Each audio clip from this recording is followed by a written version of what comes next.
Hola a todos, en este video vamos a estar diferenciando algunos conceptos que son muy importantes para empezar las demostraciones en álgebra, que es diferenciar lo que son las definiciones, los teoremas, las proposiciones y las demostraciones. En primer lugar, un concepto que ya estuvimos trabajando previamente son las proposiciones, es decir, son afirmaciones breves que se hacen sobre un determinado término o un objeto matemático, ¿sí?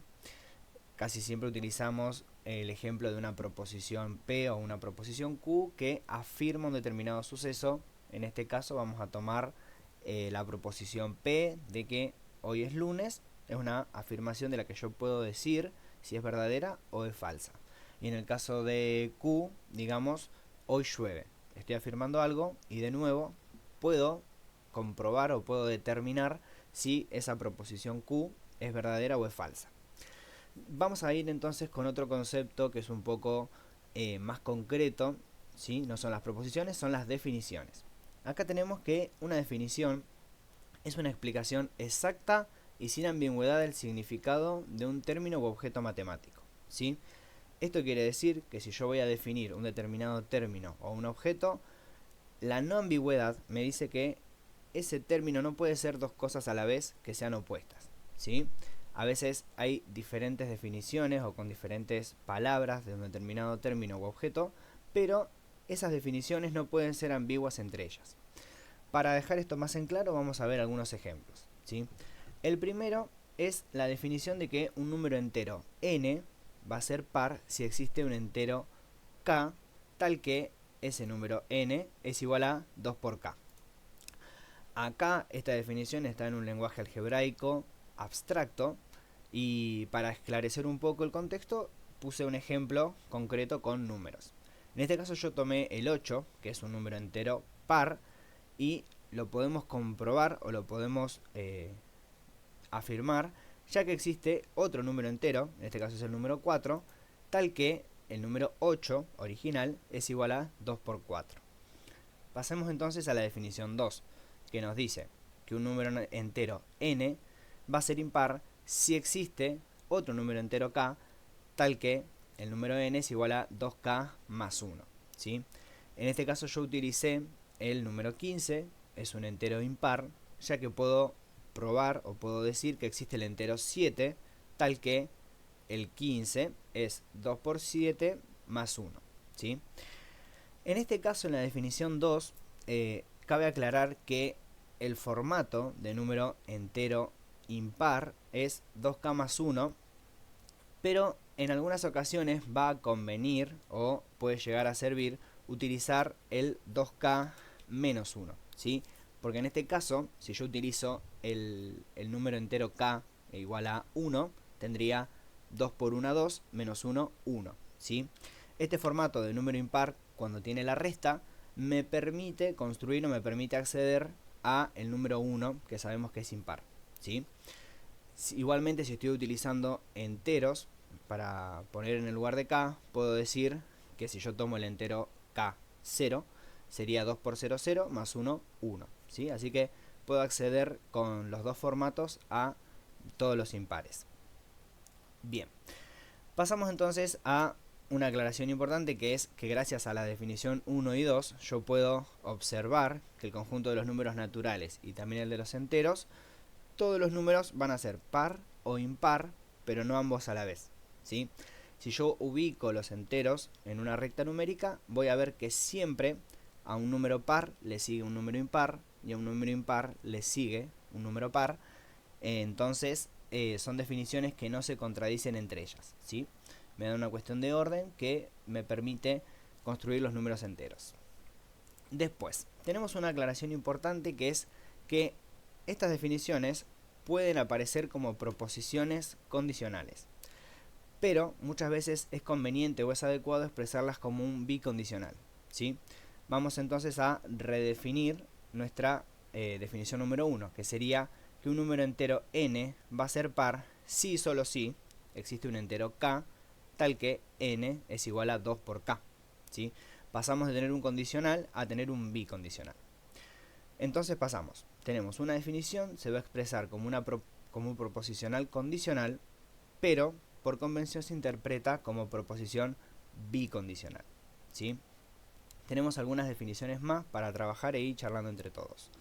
La definición número 3 tiene que ver con cuando un número es divisible por otro, ¿sí? Y de acá vamos a sacar los conceptos de divisor, divisible o múltiplo, ¿sí?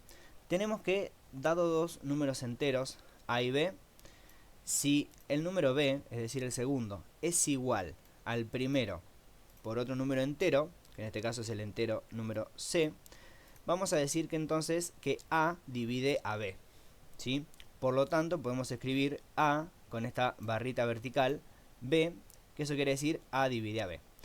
Por lo tanto, de esta relación, ¿sí? De esta afirmación, yo puedo decir que a es divisor de b y b es múltiplo de a. También podría afirmar, utilizando un tercer concepto acá, que b es divisible por a, ¿sí?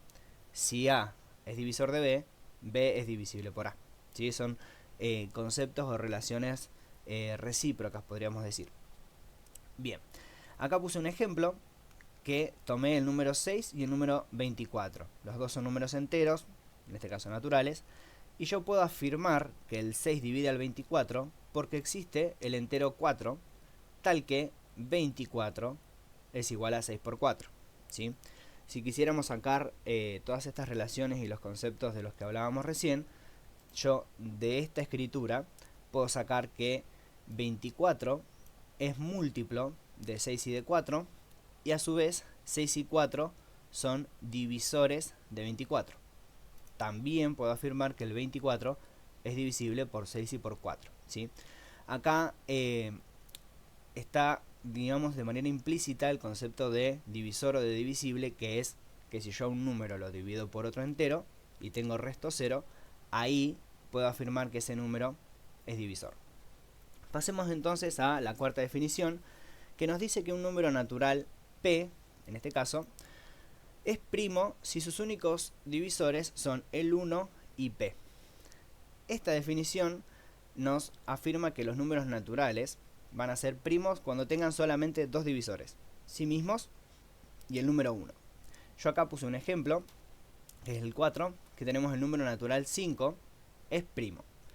Yo puedo afirmar esto porque si hacemos la prueba con los criterios de divisibilidad, vamos a encontrar que el número 5 solamente es divisible con el número 1 y por sí mismo. De la definición 4 es importante aclarar o mencionar que se puede desprender una quinta definición, ¿sí? Que la definición de número primo no es la misma para el conjunto de los números naturales que los números enteros.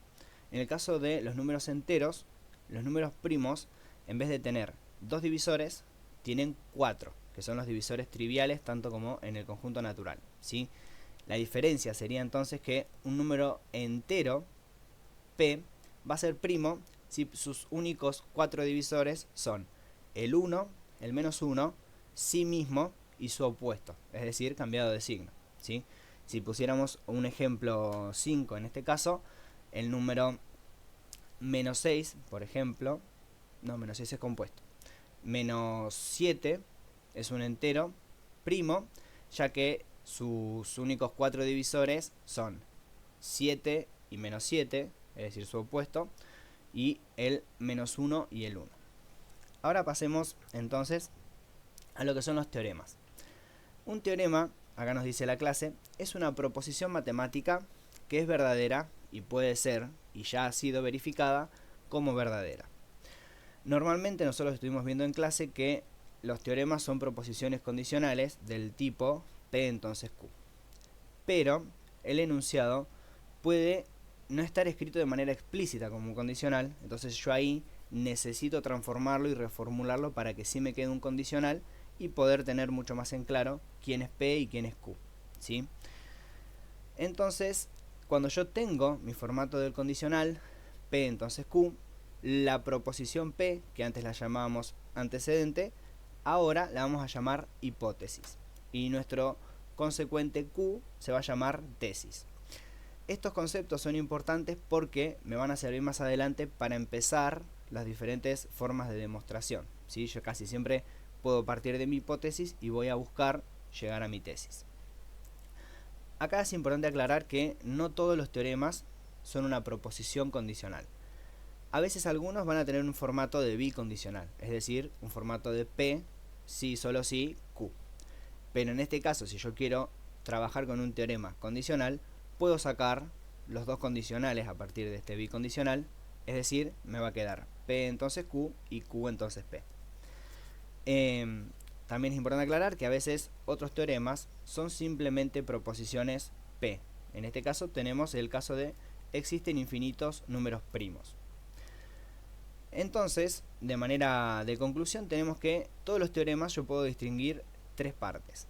Lo que dijimos, la hipótesis, que va a ser mi antecedente del condicional, y son datos yo que tengo conocidos y los puedo después dar como verdaderos. La tesis, que es lo que busco demostrar, y acá comenzaríamos con la demostración, que tiene que ser un procedimiento lógico en el que se van a utilizar los conocimientos previos para mostrar la verdad de un teorema. Tenemos acá entonces la definición un poco más detallada de lo que es demostrar, ¿sí?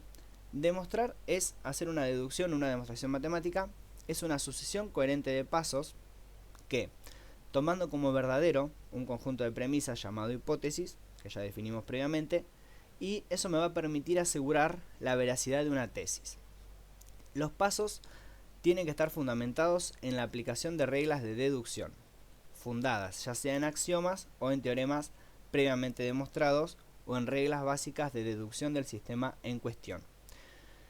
Esto es importantísimo, ya que yo tengo que ir confirmando o tengo que ir fundamentando que cada paso que yo haga en una demostración sea cierto para no estar trabajando en un campo con cosas falsas, ¿sí? Si yo trabajo con algo falso en una demostración, el método no me va a estar sirviendo y el teorema no lo voy a poder demostrar de manera correcta.